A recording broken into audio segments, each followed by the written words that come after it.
Ce 22 février 2012, notre patrouille des cigognes migrait vers nos zones tempérées. Alors que nous passions à la verticale du musée européen de l'aviation de chasse de Montélimar, notre leader s'adressa à Cigognette et à moi-même et nous dit sur la fréquence « Allez les petits jeunes, vous avez quartier libre !» Yeah! Super! On demanda l'agrément de la tour, puis en évitant soigneusement des canadaires qui semblaient aussi migrés, ni une, ni deux, sécurité à gauche, sécurité à droite, virage sur l'aile rapide, tangente alpha égale V2 sur RG, et c'est parti. Courte finale loin de la piste de l'aérodrome de Montélimar, si proche pour ne pas gêner le transit, et on se pose à l'entrée du musée en faisant un petit coucou à nos chers compagnons que nous allons délaisser le temps de la visite. Attention, je n'ai pas dit que mon leader était un vieux coucou. Chic! Dans ce musée, il y a plein de hangars emplis de souvenirs et un grand terrain plein d'ailes et d'allées pour faire gambader nos pattes et déplisser nos ailes. Il y a de la concurrence, mais ça me va bien. Mais revenons au sujet. Nous pénétrons dans le musée et faisons un plongeon dans ce passé des débuts de l'aéronautique. Mon arrière-arrière-grand-mère m'en parlait déjà. Alain Besse et Jean-Loup Cardet vont nous piloter. Une vraie prise en main de vrais VIP.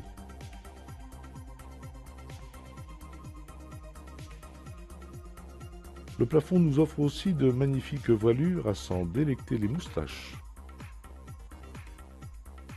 Superbe réalisation des pionniers de l'aéronautique ou de l'aéronautisme.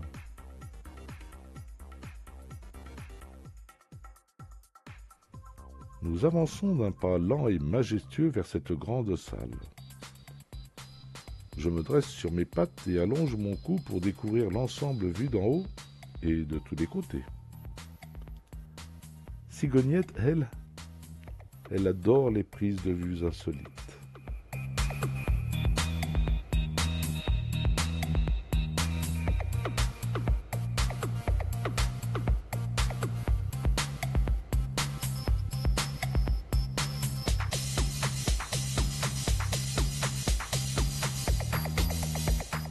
En passant devant ces moteurs et réacteurs, j'explique à Cigognette le fonctionnement de ces belles mécaniques qui servent de traction ou de propulsion aux humanoïdes qui se prennent pour nous. Nous sommes théoriquement moins sophistiqués, mais nous sommes aussi très efficaces. Mais nous, on a le temps. J'aime bien leur belle mécanique. Sauf quand elles nous percutent. Nous sommes ici quelque peu estomaqués devant l'immense œil cyclopéen de cet aéronef aux ailes si courtes. L'une des 4 caméras qui équipent ce Mirage 3 RS suisse, avec pour les initiés des focales allant du 44 mm au 600 mm et une autonomie de 1400 négatifs.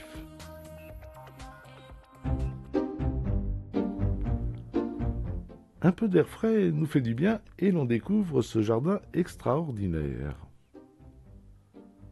On y voit des avions de chasse pouvant voler à plus de 2000 km/h, mais aussi des avions de liaison, des avions d'entraînement et même des prototypes. Heureusement que c'est du statique, sinon gare aux turbulences. 55 avions se reposent ici après de bons et loyaux services, et certains dépassent les 20 tonnes. Là, ce ne sont pas des cigognes qu'ils auraient dû inviter, mais des grues. Allez, je vous laisse contempler.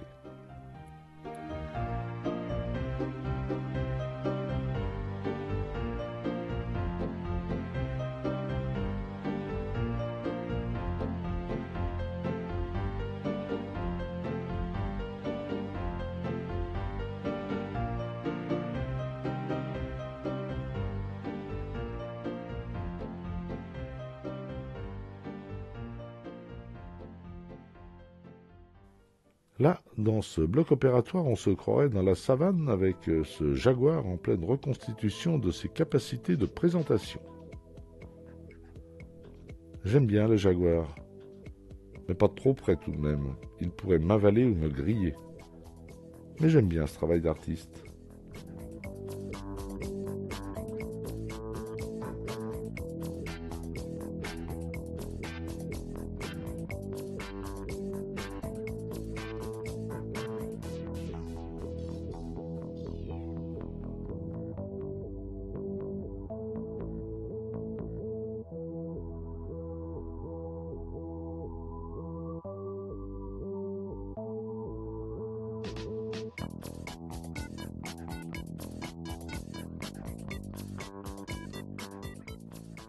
Tiens, bonjour mes chers ancêtres. Allez, je vous laisse, à plus tard.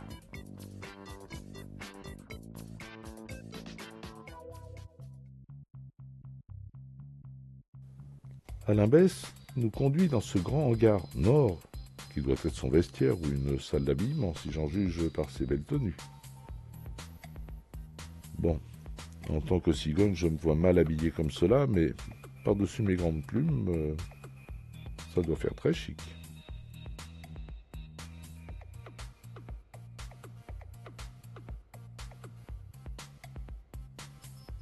Allez, on savoure encore ces beaux avions.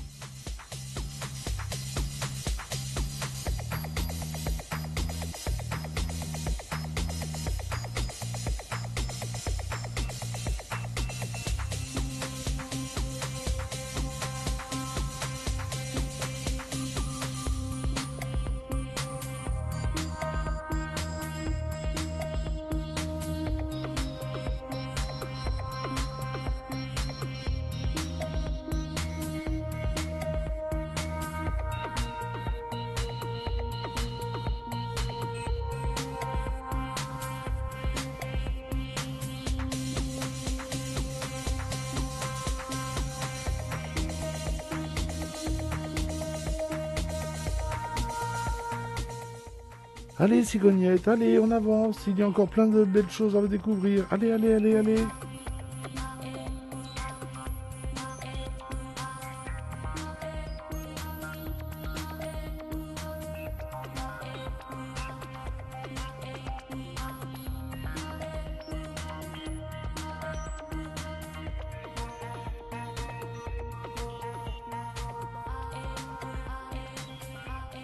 C'est maintenant Jean-Loup Cardet qui nous conduit vers la zone des transmissions. Je découvre ainsi ce qui fut produit entre 1930 et 1975. Waouh, toutes ces ondes m'embrouillent quelque peu. En fait, là, je découvre enfin ces émetteurs-récepteurs européens et mondiaux.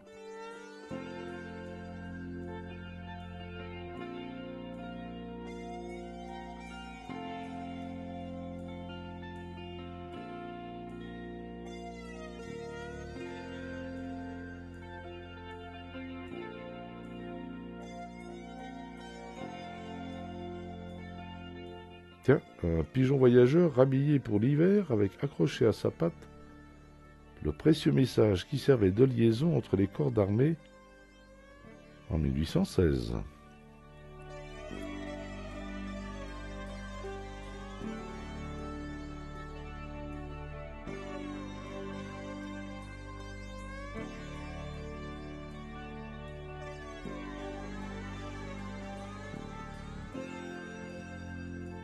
Je me demandais l'intérêt d'une telle poêle à frire qui coulisse verticalement et qui tourne horizontalement.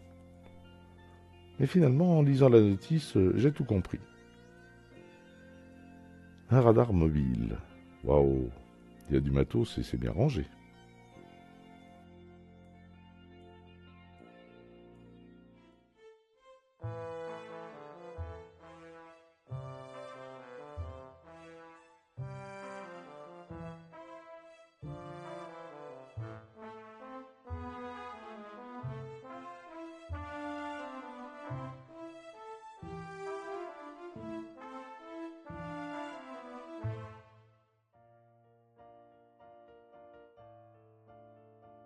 Dans cette salle de soins du Bronco, j'ai croisé mon photographe préféré en train de faire des canailleries avec cet avion mythique datant de 1965.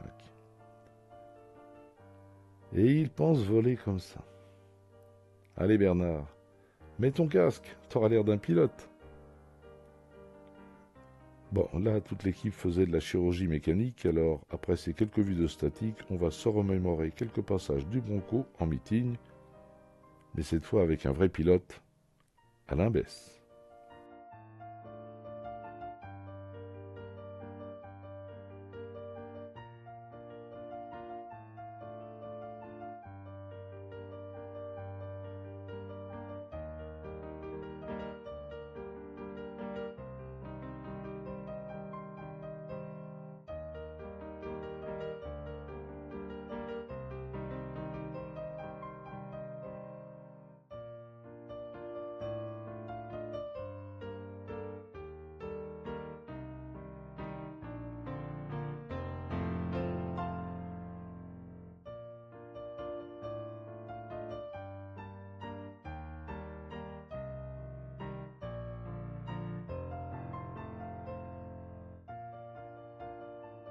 Avec ce retour à l'extérieur, Sigognette se régale en montant ses marches et se prend pour une passagère starlet des années 1959-2005 dans cette caravelle.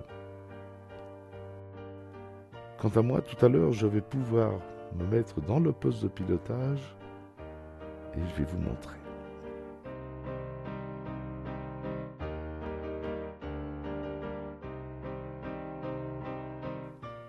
Sensation fabuleuse pour cet avion réputé pour qu'une pièce de monnaie tienne debout sur la tranche sans tomber.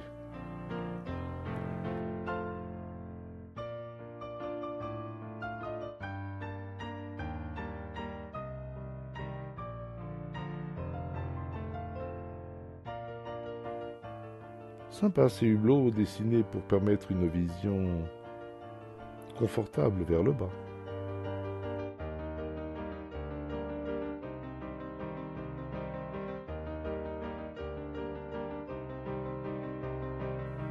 Allez, je claque mon bec et je vous laisse savourer.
Au cours de notre aéropériple de ce jour, nous avons vu aussi plein d'avions qui se prenaient pour des grands. Ils ne manquaient pas d'air, mais en tout cas ils avaient fière allure.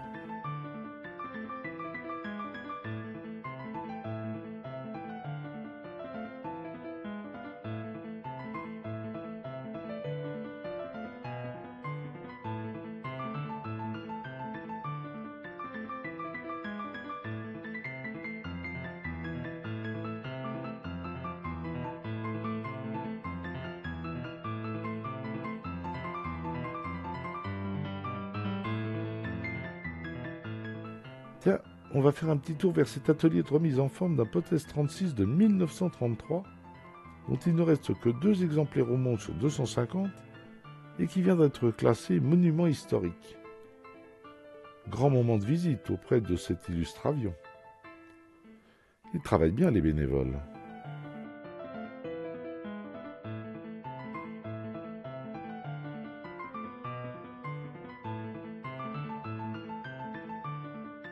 Après ce splendide coucher de soleil, nous avons même eu le droit de passer la nuit au musée et avons joué à cache-cache entre les trains d'atterrissage et les étoiles en toile de fond. C'était magique.